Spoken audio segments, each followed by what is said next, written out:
আমি জানি না তুমি এই ভিডিওটি দেখবে কিনা, তবে আমি এটা বলতে পারি যে এই ভিডিও দেখার পরে তুমি যদি কিছু বুঝতে পারো বা নিজেকে কিছুটা বুঝাতে পারো, তাহলে তোমার জীবনের চিন্তা ভাবনা একদমই পাল্টে যাবে। তাই যারা নিজের জীবন নিয়ে সিরিয়াস, ভবিষ্যৎ নিয়ে সিরিয়াস, তারা এই ভিডিওটি মনোযোগ দিয়ে দেখো।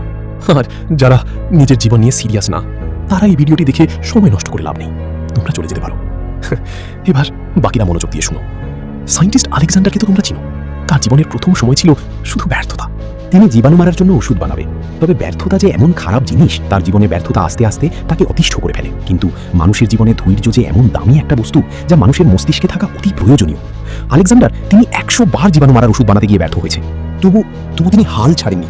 একদিন ছুটির সময় ওষুধ বানানোর সময় ব্যর্থ হওয়ার কারণে ওষুধ মাখানো ডিশটা না ধুয়েই রেখে যায়। তারপর ছুটি পরেই এসে দেখে সে ডিশে থেকে অনেক ছাঁচ বেড়েছে এবং জীবাণু মারা গিয়েছে। তখন তিনি ভাবলেন, এটা তো জীবাণু মারার ওষুধ হয়ে গিয়েছে। তখন সেই ওষুধের নাম রাখলো পেনিসিলিন। তখন আলেকজান্ডার মানুষের জন্য একটা মেসেজ দিয়েছিলেন, তুমি চেষ্টা করতে থাকো, 1000 বার ব্যর্থ হলেও কোনো কথা নাই।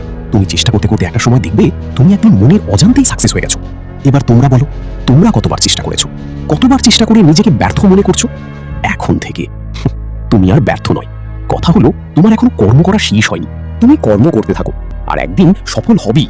কে কে সফল হতে চাও? জেগে ওঠো, লাইক করে কমেন্টে বলে দাও, আমি সফল হতে চাই।